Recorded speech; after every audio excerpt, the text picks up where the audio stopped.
Hello, everyone. So I'm going to go through my presentation called Concurrent Teaching Tips and Tricks.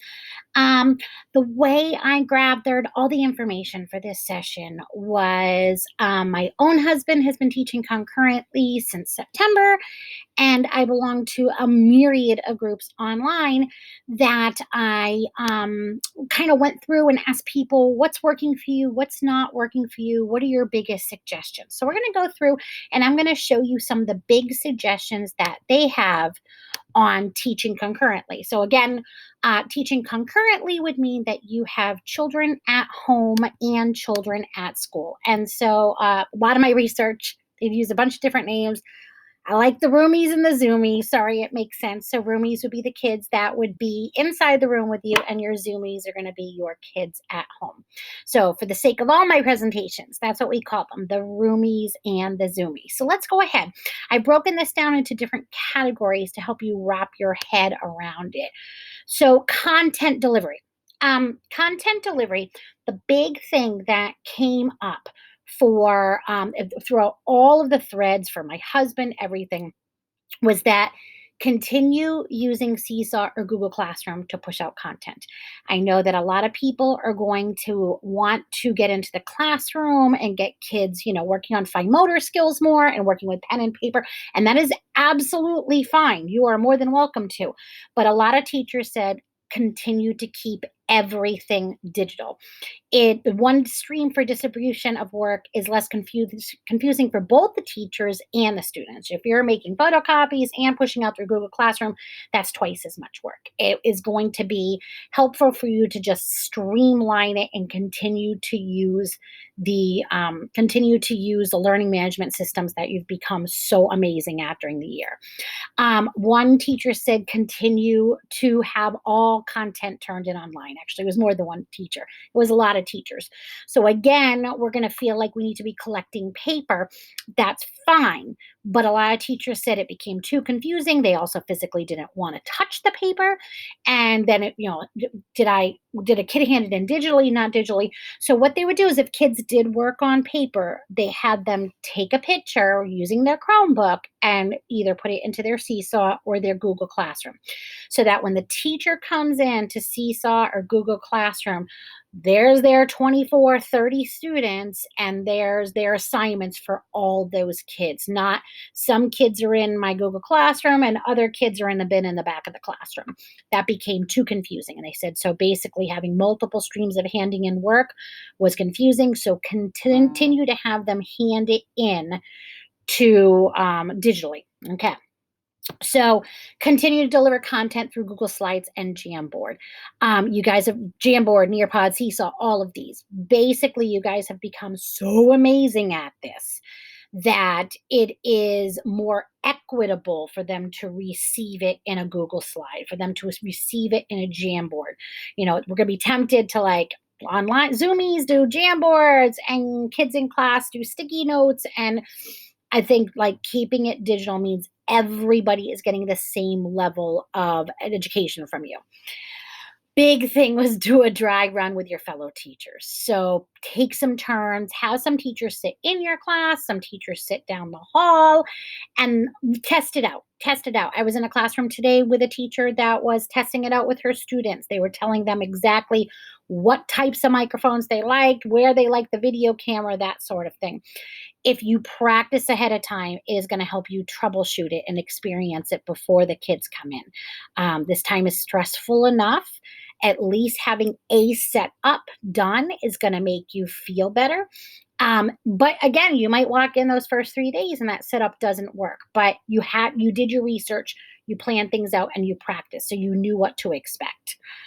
Making Zoom and Google Meets work. So one of my teachers suggested that you have a roomie help monitor the chat. and make the teacher aware of questions. Elementary teachers, you can make this part of the jobs, line leader and chat leader. And that person, even if you trust them, might be able to even answer some of the questions. If it's more procedural questions, where can I find this? When are we going to lunch? That sort of thing. If you have speakers in the room, I know not all of you have speakers, but if you have speakers and you have enough ability for ports, and I'm going like this because we got a lot of cords coming in, these speakers are good for the roomies because, I mean, sorry, yeah, the speakers are good for the roomies so they can actually hear the zoomies. Our Mac computers, both the MacBook Airs and the Silverbacks, have really good speakers though. So if you don't have them, just turn that volume right up and they should be able to hear them. Depends on how far you have them spaced out in the room. I'm moving my head over for you guys. One thing that came up over again, no matter how hard you try, the teacher is going to need to repeat what the roomie conversations are so the Zoomies can hear it. Even if you bought yourself a really good microphone, it's just you're going to have to be like, oh my gosh, Neva, that was really great. Neva just said, and to be able to, so to reiterate it so they can hear it. The roomies are going to have masks on. There's going to be vents going on. The windows are open. You can hear traffic. There's air purifiers. You're just going to most likely have to repeat it for clarification. Okay. Sorry, moving on here. Um, you can especially with my older kids, I would say third grade and above, make a roomie a co-host on a separate device so they can be a voice or physical on-site presence for Zoomies. So like, you can literally say, hey, can you tell, be a co-host, and then they can type in the chat, like, can you tell them we're going to be going to breakout rooms soon? Can you tell them we're going to be taking a mass break soon? And so it's another job, and you're having them help you organize things. Use the extend screen option or the second monitor option. And so what you would be doing is if you have a projector in your classroom, that becomes your second monitor. I just helped the teacher set one up today and it worked really well. So the computer is going to have the Zoom on it. And when you share, you're going to share the content that's actually on the monitor. I have a video on our page that explains how to do this. So do not stress. I gotcha. So, but a lot of teachers said that was good because they put the content on the projector, would it be like, a rolling projector, the Epsons or the Hitachis, or even like the Touch Views and the Clear Touches and the Prometheans. So they said it was really great because the roomies could see the content. They shared their screens. So the Zoomies could see the content. And then on the teacher's computer, they have the actual Zoomies so they're able to watch them.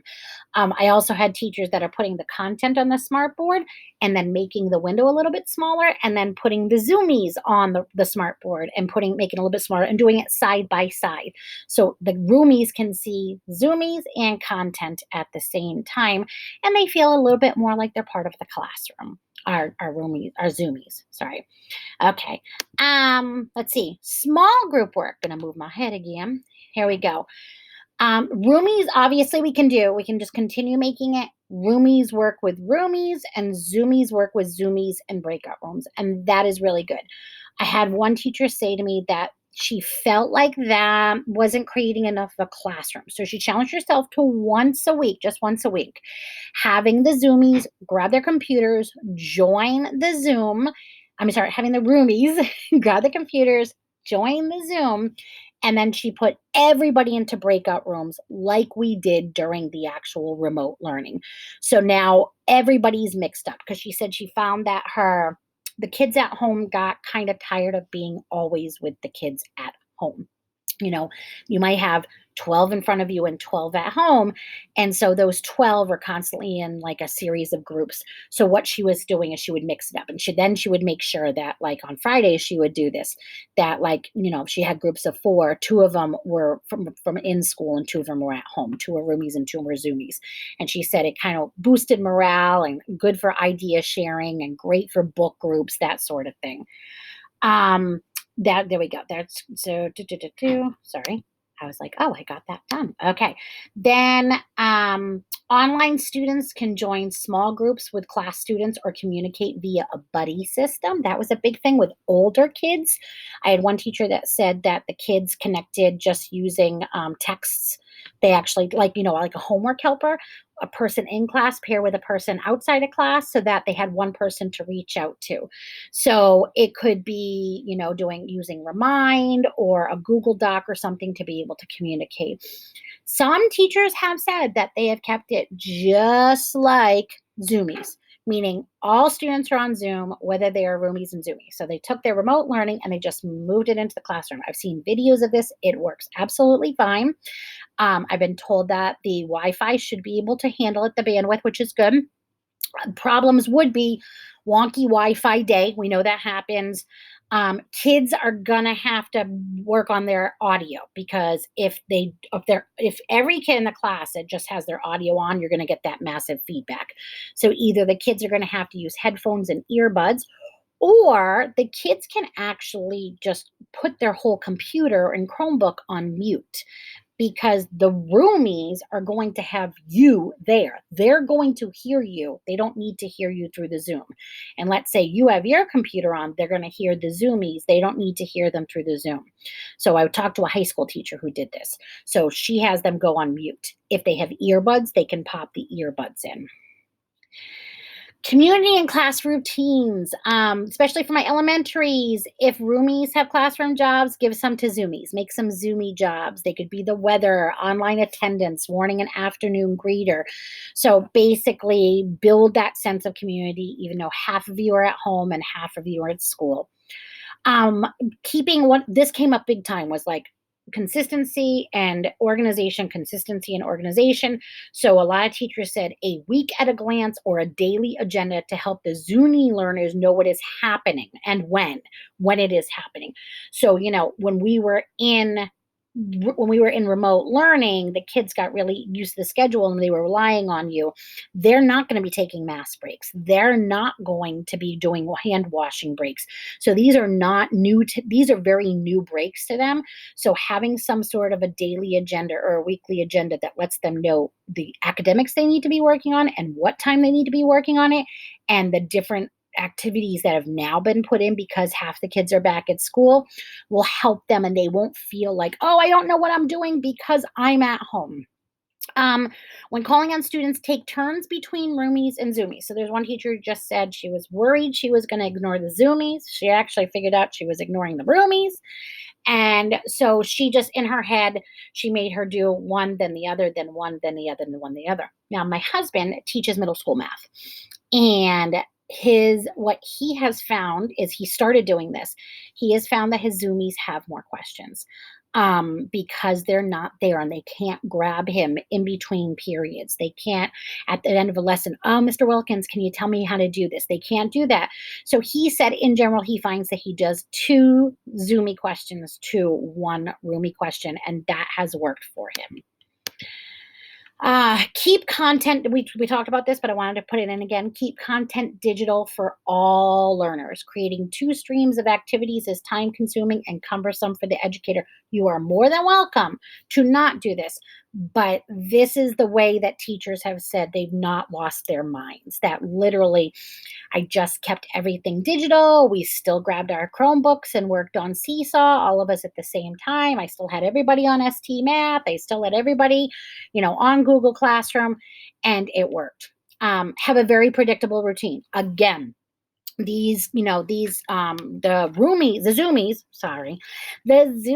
are going to, they're not going to be used to hand washing breaks and desk washing breaks and mass breaks and all these other things. So by having it written out at the beginning of the day, you go over it, they understand what their tasks are, then they're going to be able to follow along without a lot of anxiety. Okay. There we go. When roomies break, so we are going to get all these extra ones, hand washing, getting materials, etc. Some teachers said they just automatically gave Zoomies a break. Okay, you guys are taking a break too.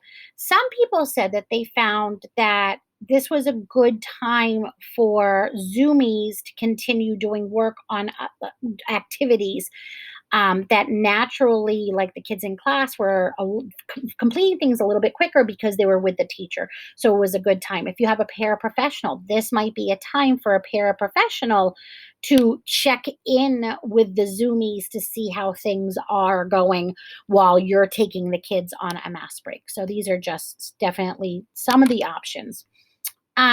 Instruction. This was a big one that came up in every single webinar I went to, every single PD, every Facebook group I'm part of.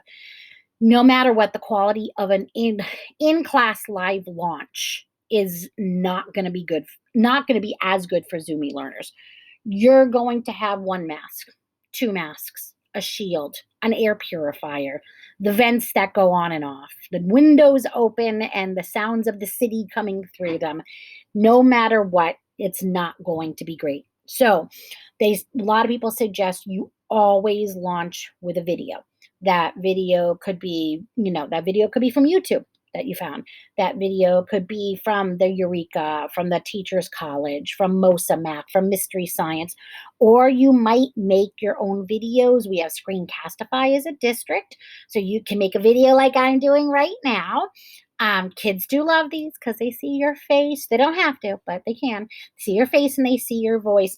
And so the nice thing about this is that not only is every single learner, so as a teacher, you could show this on the projector in class into your roomies, or your roomies might have their Chromebooks and their earbuds in and they're listening to the launch.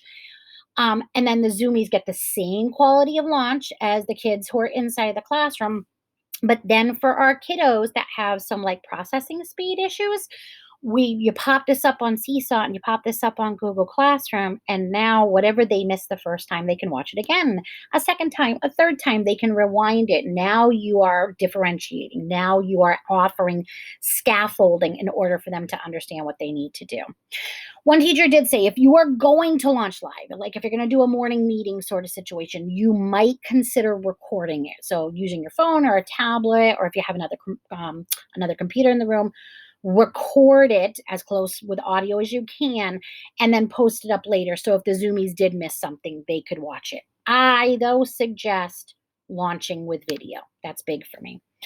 Instruction continued. So one teacher just said, keep your direct lessons short, and then add in more time for exploration. So the launch is not nearly as long.